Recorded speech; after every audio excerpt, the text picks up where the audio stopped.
Bon bah, c'est top, c'est pas top. Donc du coup, Jean-Michel, cette semaine, c'est top. Ok, c'est super enfin. méga giga top. Enfin, on retrouve de la banane. Je vais vous dire pourquoi. Ce week-end, je me suis baladée un peu sur les réseaux sociaux, comme on a l'habitude de faire tous. Et j'ai rencontré, sinon j'ai découvert un jeune homme hyper talentueux. Je vous présente Ivan Adepo.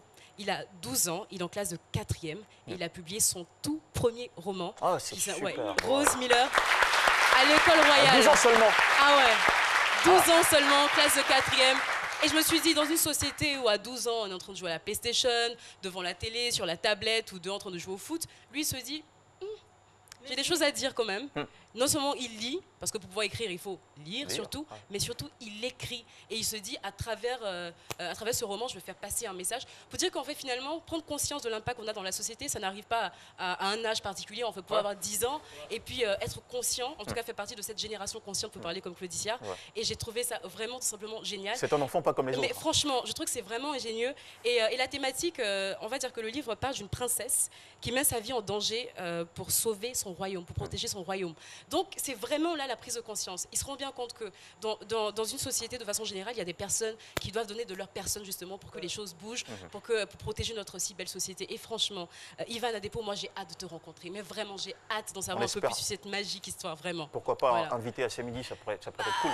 C'est que si le message est passé. Merci. Et tout ça aussi, excusez-moi, tout ça dépend de l'éducation en fait. Les parents aussi. Exactement. Parce que quand l'enfant est bien éduqué, tout ça là, il est bien entouré, c'est bon. Voilà, sinon mon neveu actuellement il est midi.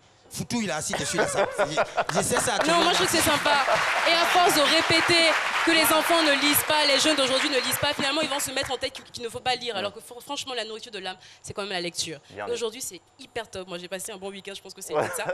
Le 8 avril 2019, on a rencontré un jeune homme, il s'appelle Chris Hadji, 20 ans. Il est arrivé sur ce plateau en fauteuil roulant et il devait subir une opération. Les médecins ont dit, bon allez, c'est possible, mais il va falloir 4 ans pour pouvoir vous remettre à marcher. Et regardez qui on va accueillir maintenant. Chris Hadji, venez, venez. Salut.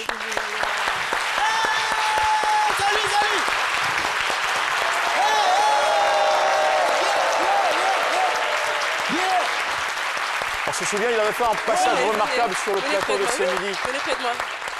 Mais comment est-ce possible? Les médecins avaient dit 4 ans.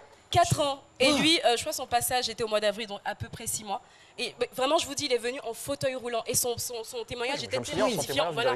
Une force de caractère, malgré son handicap, il ne se laissait pas faire, il avait toujours des rêves. Et aujourd'hui, il est là, je me suis dit, mon Dieu, ça, il faut vraiment... Franchement, on est trop fiers. C'est mon mec, attention. La question tout de suite. Bonjour Chris Hadji. Le micro rapidement, Philo. Il a son micro là. J'avais pas fait attention. Il va s'installer. Comment avez-vous réussi à défier les pronostics des médecins pour vous retrouver 1 an après en train de tenir? Je pense qu'il faut aimer le dépassement de soi, parce qu'il faut beaucoup se dépasser. 4 ans, et bien moi je me suis dit il faut que je fasse plus de sport, il fallait que je me donne plus. Il y avait une grosse envie en fait. Voilà, une très grosse envie, et puis j'ai aussi envie d'être un exemple pour mes frères handicapés, et leur dire que voilà, il faut avoir cette volonté chaque jour de prouver à tous ceux qui nous connaissent, à tous ceux qui nous voient que c'est possible de... Vous avez un mental exceptionnel pour réussir un pari pareil. Je pense que au-delà du mental, il faut avoir confiance en Dieu aussi. Beaucoup confiance en Dieu et savoir. La foi. Cette foi. On m'a dit que vous faisiez beaucoup de sport, quasiment presque 6 heures de sport par jour. 6 heures. Vous étiez assisté par un médecin ou c'était juste personne? Des fois moi-même, à la maison. Mais quel type de sport vous faisiez? Du vélo. Ah oui, c'est très bon pour les articulations. La natation. Beaucoup de natation, mais voilà, beaucoup de marche. Surtout beaucoup de marche. Ça faisait mal, beaucoup de douleur, mais voilà. Il faut aimer la douleur, c'est une très belle aventure pour moi. Aimer la douleur. C'est une belle aventure, voilà. Je vis une aventure vraiment exceptionnelle, je vais aller au bout et prouver que voilà. Écoutez, c'est midi aujourd'hui, c'est un honneur de vous avoir reçu et de vous recevoir à nouveau. Votre histoire, on ne va pas parler beaucoup, votre histoire nous dit déjà tout.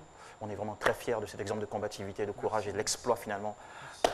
Tous nos applaudissements et bonne continuation. On espère encore entendre parler de vous à nouveau. Merci Jessica, c'était une très très belle idée de le ramener sur le plateau.